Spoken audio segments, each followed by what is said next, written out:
Building settlements was a huge new feature in Fallout 4. So how is this going to work in an online game?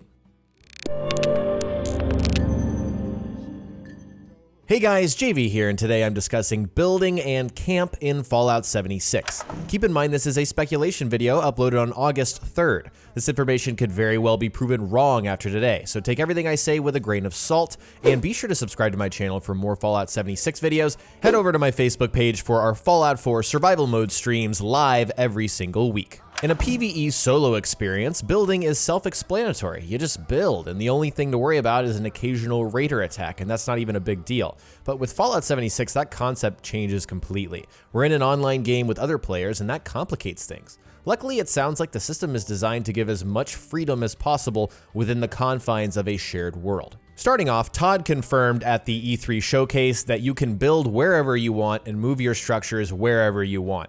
In order to build, you need to place down a camp, which stands for Construction and Assembly Mobile Platform. Each camp costs 40 caps to lay down and must be placed on a flat surface. Once it's placed down, you'll see the camp icon appear on your compass, and presumably that will also appear on your map so you don't forget or lose track. That's how camp works in a nutshell. Here's the building menu, which appears to have gotten a huge UI change from Fallout 4. It's largely the same though in how it works. We see there's a workshop budget or a building limit just like in 4 in the top right, and throughout the footage from E3 we can see tons of buildable items that are returning from Fallout 4, a lot that is familiar, but of course what's more interesting is what is entirely new.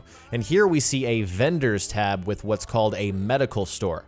Obviously, since we can't recruit settlers and assign them to stores like we could in 4, this is the automated alternative.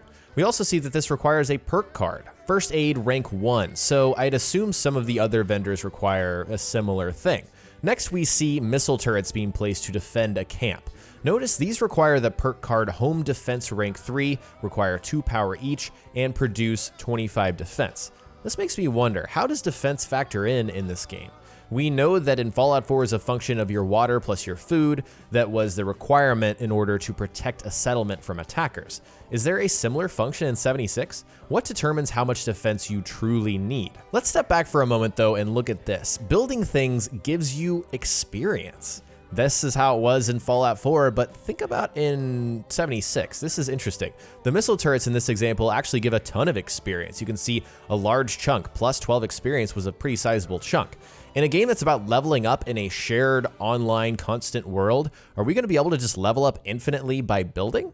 It seems like this could be exploitable. For example, in Fallout 4, you could scrap everything in Sanctuary at the beginning, then place wooden fence posts down for 10 minutes, and that would get you all the way up to level 10. It's a way to get a quick boost at the beginning of the game if you don't want to deal with Preston and all that stuff. I've done it several times myself just because I got tired of restarting with a new character.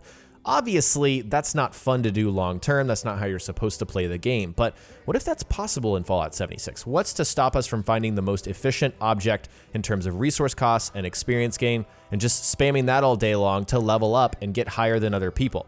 I understand that they want to reward players for building, that's a core concept of this game, but I'm curious to see if that could be exploited in other parts of the game. Let's shift over to what we learn in the NoClip documentary. Project lead Jeff Gardner explains that you can place camps almost anywhere, but there are restrictions such as not being able to place them outside of Vault 76 where new players begin, because they don't want you griefing new players that are just beginning the game.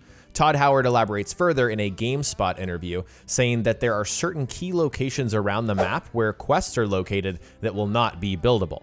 We assume this is so people can't just sit somewhere along the main quest line and wait for players so they can kill them when they get there. But of course, obviously you don't need a camp to do that. You could theoretically do that if you know where everyone's going to be. You just, can't build next to it. Jeff continues by saying that when you move servers in Fallout 76, your camp goes with you.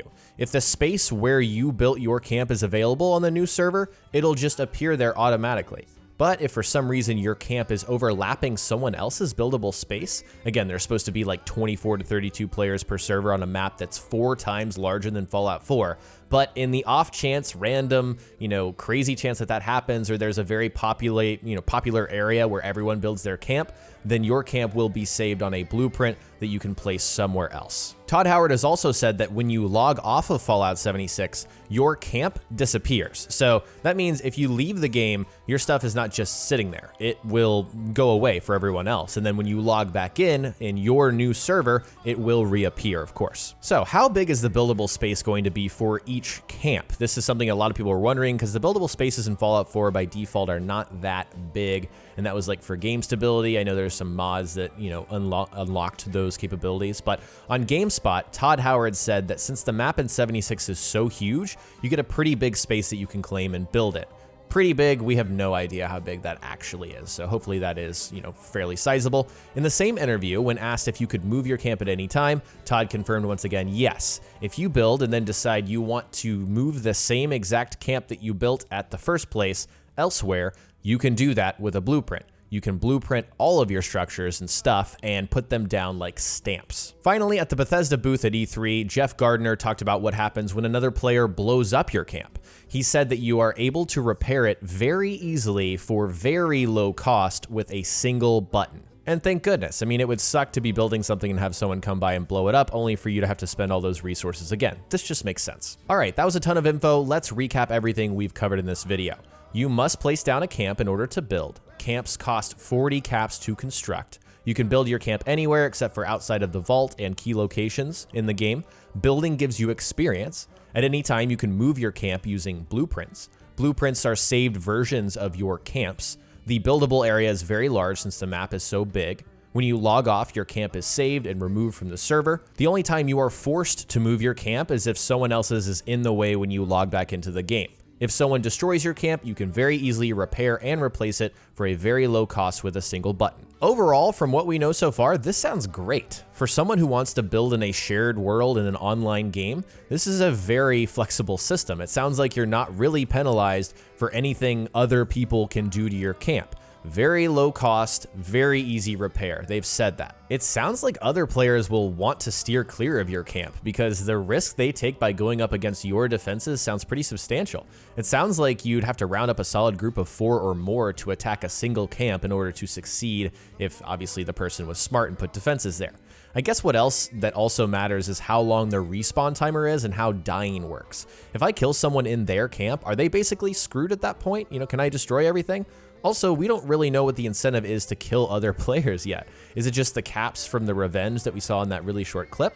We can't steal anything from their bodies. Pete Hines has said that everything is safe. No one's gonna kill you and steal your stuff. But does that also extend to my camp? Is there a permanent storage locker somewhere in the game? I wouldn't feel safe leaving my extra belongings in my camp while I venture around, knowing that someone could just come and steal them all if that's possible. If this is a game we're gonna be playing for years and years to come, I think we're gonna have a substantial stockpile of weapons, right? We're gonna get all the uniques and we're gonna wanna store them somewhere. It can't just be in a camp that someone could come and steal at any time. Maybe we have, like I said, a footlocker that is a permanent storage that no one can get into, that is safe no matter what. Just a few more things that I'm very curious about. Can we have multiple camps active at a single time? My guess is no. Since we have the blueprint system, we're able to easily pick them up and move them. If it's as simple as making sure my camp fits in an area and clicking one button, there's really no need for multiple camps. And if I decide to leave my camp somewhere else, surely I can just cancel that camp and place the new one down. Next, are there any restrictions on when you can build a camp? If we're in a PvP scenario, can I just plop down my camp? If I'm out of stim packs and I'm doing a PvE quest with some buddies, can I just, put down a blueprinted mini camp with a medical vendor and buy some stim packs and then I'm good to go? If someone is attacking my camp, can I repair it while they are attacking? If that's true, then will enemies actually have to kill me in order to completely destroy my camp? Clearly, the fact that this is an online game introduces a lot of nuance. Like, how does all this stuff work? I'm very interested to learn more about camp. And when we get new info, I'll absolutely be covering it here on the channel. All right, guys, that's it for today's video. In the comment section below, tell me, how do you like the camp and building system so far from what we know? Do you see any potential issues with what we know so far? Share your thoughts below. If you enjoyed the video, remember to subscribe for more Fallout 76 content, and be sure to check out my Facebook page for our Fallout 4 survival mode playthrough streamed live. Thanks so much for watching, and I'll talk to you next time.